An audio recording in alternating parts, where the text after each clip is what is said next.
that your season is done. This is where Michael Voss and his Carlton Football Club has a chance to create... It's not create history, but to create a legend for themselves, because right now the entire football competition is looking at Carlton and they're laughing at them. And they're feeling sorry for their injuries, but they're laughing at what's happened to this club. So they've got an opportunity. So Michael Voss, if he can rally them, pick a team that can compete, because they're going to have massive changes forward of the ball. They're going to have a restock forward group. They've got to find players to kick goals. But they can, but it's going to be difficult, but they can go over there, create a legend of a weekend. It's happened before in football, against the odds. And they need to do it, because if they don't, their season's kaput. Can you say they've blown it when you look at their injury list? I mean, there's got to be a degree of sympathy for how many injuries they've sustained. And I know there's a whole other discussion about all the soft tissue injuries and their high performance department and all that, and they'll attend to that in the off-season. But when you're dealt that kind of injury list, it's hard for anyone to win a game. Yeah, it might be, but it's not impossible. It's hard. Everything's hard. Everything is hard in football. It's hard when you've got a full complement of list to go out and win a game of football. But they were in trouble before these injuries on the weekend. OK? They've been in trouble for 5 or 6 weeks, and people have been hanging on, and I've been one of them saying, this can turn, and it didn't turn, and it actually capitulated on the weekend. So injuries are playing a role at every club, and we'll talk about Melbourne shortly. Go through every club with their injury toll, and this is a big, big hit for Carlton. But they're not throwing in the towel. Michael Voss is not sitting at home going, we're blowing it, that's it, we're done. He's not saying that.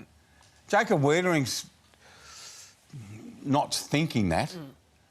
They've got to do something this weekend. It's going to be hard. 2 games to go, but 2 tricky games to go. West Coast in Perth, as you said, all the factors that come up. Oscar Allen's getting back to his best. Jake Waterman's up there with the Coleman. You got Elliot Yeo, Kelly, Reid in the middle, and then you've got Andrew Gaff's farewell game. So there's that added incentive for the Eagles to send off one of their champions a winner. So it's all on the line come Sunday, and then they've got the Saints at Marvel next week. Talking about clubs on the brink, though, it's also Essendon in the headlines tonight. So after losing the seemingly unlosable on Saturday night against Gold Coast, well, the pressure's certainly rising on these Dons.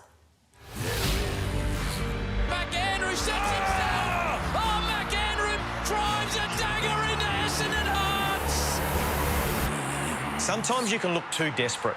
When I watch Essendon, that's what I see. They had an unbelievable opportunity on the weekend to put themselves into the race. You should have won it. Blame yourselves. And that's why they're not going to play finals this year. They need to be much better in those circumstances. They lack killer instinct. I think they lack a strong core senior playing group that take you places and take you deep. And then the kids, I don't think they're tough enough. Nah. I'm reluctant to even say this, but I'll say it. I can make a strong argument that aspects of our game have been much better in the second half of the year than they have been in the first half of the year. What separates the best over time from the rest is their ability to do it consistently, quarter to quarter, game to game, across the course of a season. And we've, in my opinion, made big steps forward this year in terms of the way we play, but we still see a gap between us and the best. We've just got to go out and fight like our life depends on it, and that's the attitude that we'll be taking into these last 2 games.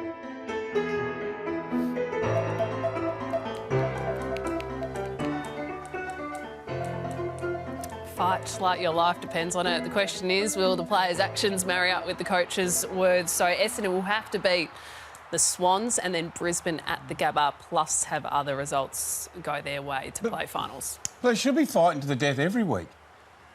It shouldn't take to the coach to come out on a what's today? Tuesday. On a Tuesday, come out and say, oh, we've got to fight to the death. Fight to the death every week. The best teams do. Now, they don't always win, but you can still fight for the death. The facts, we've spoken about it about 15 times this year. They're just not a good enough side. They have patches of very, very good football and scintillating football, but they're brittle. Their best players can be flighty. Not all of them. Some of them can be flighty. They don't. The word being used a lot is grind and dig in, and when things don't go against, when things go against them, they don't fight through it as much as you hope. And they should have won the game on the weekend, 1-9. But you know, Essendon, they're a funny mob, aren't they, the Bombers, Gav? I think one of the main questions is what stops them from executing in the crucial moments when the game's there to be won? Is that mental? What is it?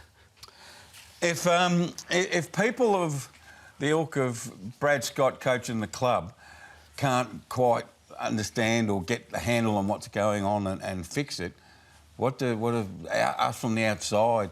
We only pass observations of what we see. One thing I do know about Essendon is they find new excuses to lose.